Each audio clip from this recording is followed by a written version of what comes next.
ഞാൻ അപ്ലോഡ് ചെയ്യുന്ന വീഡിയോയുടെ നോട്ടിഫിക്കേഷൻ ലഭിക്കാനായി സബ്സ്ക്രൈബ് ചെയ്ത് ബെൽ ഐക്കൺ പ്രസ് ചെയ്യുക.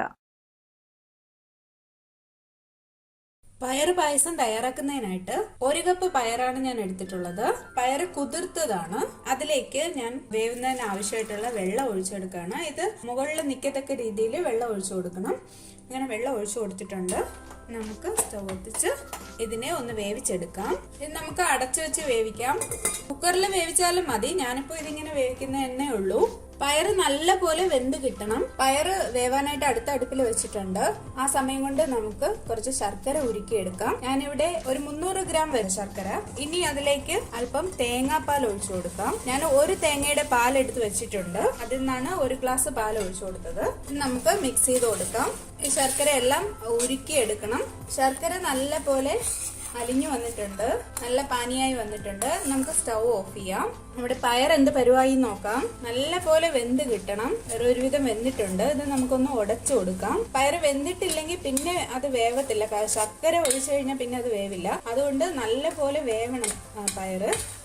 കുക്കറിലിട്ട് വേവിക്കുകയാണെങ്കിൽ അത്രയും നല്ലതാണ്. എനിക്ക് ഈ പാത്രത്തിൽ ഈ പയർ നല്ല വെന്ത് കിട്ടും. അതുകൊണ്ടാണ് ഞാൻ ഈ പാത്രത്തിൽ വെച്ചത്. പയർ നല്ല പോലെ ഉടഞ്ഞു കിട്ടിയിട്ടുണ്ട്. ഇനി നമുക്ക് ഇതിലേക്ക് ശർക്കര ചേർത്ത് കൊടുക്കാം. അതിനായിട്ട് നമ്മളുടെ പാനി കാച്ചി വെച്ചിരിക്കുന്ന ശർക്കര ഒരു അരിപ്പയിലൂടെ അരിച്ച് നമുക്ക് ഇതിലേക്ക് ഒഴിച്ചു കൊടുക്കാം. ലോ ഫ്ലെയിമിൽ തന്നെ ഇട്ടാൽ മതി. നല്ല പോലെ ഇളക്കി യോജിപ്പിച്ചു കൊടുക്കണം. ഇനി ഈ ശർക്കര പയറും കൂടെ ഒന്ന് പിടിച്ച് കിട്ടാൻ വേണ്ടിയിട്ട് കുറച്ചു നേരം ചെറിയ തീയിൽ നമുക്ക് അടച്ചു വെച്ചേക്കാം. നമുക്ക് പയർ നോക്കാം. ഇടയ്ക്കൊന്ന് ഇളക്കി കൊടുക്കണം, അല്ലെങ്കിൽ അടിപ്പിടിക്ക് പോഞ്ഞു പോവുകയൊക്കെ ചെയ്യും. ഞാനിവിടെ 7 ഏലക്ക ചതച്ച് വെച്ചിട്ടുണ്ട്. ഇതും കൂടെ ഇതിലേക്ക് ചേർത്ത് കൊടുക്കാം.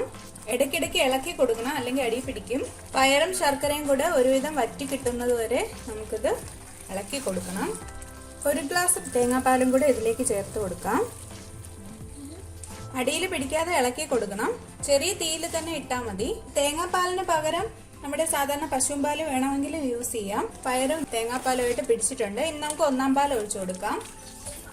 1 ഗ്ലാസ് 1-ാം പാലാണ് എടുത്തിട്ടുള്ളത്. അതും കൂടെ ഒഴിച്ചു കൊടുക്കാം. 1-ാം പാൽ ഒഴിച്ച് പിന്നെ ഒരുപാട് തിളക്കേണ്ട ആവശ്യമില്ല.